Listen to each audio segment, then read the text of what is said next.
ছোট্ট জায়গায় কিভাবে শাক চাষ করেছি আর আজকে কিভাবে হারভেস্ট করব সেটা আজকে আপনাদেরকে দেখাবো। হ্যালো এভরিওয়ান, আসসালামু আলাইকুম। আশা করি সবাই ভালো আছেন। আজকের দিনটা আমার জন্য খুবই স্পেশাল, কারণ আজকে আমি আমার ব্যালকনি বাগান থেকে 5 রকমের শাক হারভেস্ট করব।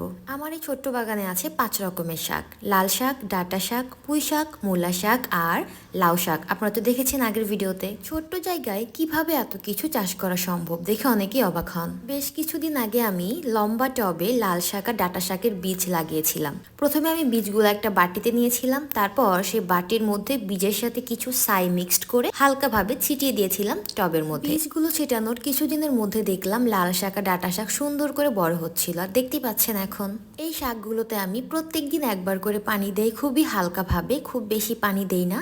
আর যদি কখনো একবার পানি দিতে ভুলে যাই, মানে একদিন ভুলে গেলে দ্বিতীয় দিন আমি এটাতে একটু বেশি করে পানি দিই।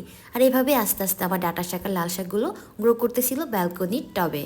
হারভেস্টিং করতে খুবই মজা লাগে, কারণ এই শাকগুলো আমি নিজে হাতে বড় করেছি।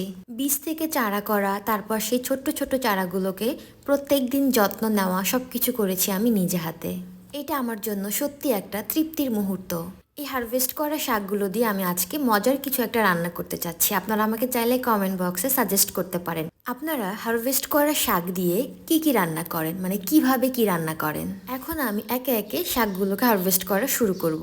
সবার আগে আমি হারভেস্ট করব লাল শাক। লাল শাকটা কিন্তু অনেক বেশি কিউট ছিল। আমি একটা টবের মধ্যে লাল শাক লাগিয়েছিলাম, তাই এটা একদমই অল্প হয়েছে, বাট আমি অনেক বেশি হ্যাপি, এটুকু নিয়েই সন্তুষ্ট যাকে বলে। তো এখন আমি লাল শাকগুলোকে রেখে তারপর চলে যাব ডাঁটা শাক হারভেস্ট করার জন্য। ডাঁটা শাক আমি লাগিয়েছিলাম 2টা টবে, তাই লাল শাকের তুলনায় ডাঁটা শাক একটু বেশি হয়েছে।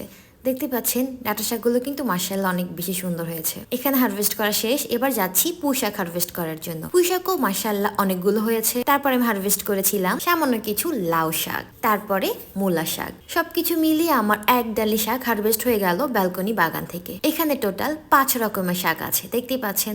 লাল শাক, লাউ শাক, পুঁই শাক, মূলা শাক, তারপর হচ্ছে ডাঁটা শাক। আর হ্যাঁ, মাঝে মাঝে কিছু কিন্তু পালং শাকও ছিল। এই ছিল আমার ব্যালকনি বাগান থেকে শাক হারভেস্ট করার অভিজ্ঞতা। আর আপনাদের ছাদ অথবা বারান্দাতে কি কোনো বাগান আছে? থাকলে সেই বাগানে আপনারা কি কি চাষ করেছেন চাইলে কমেন্টে জানাতে পারেন।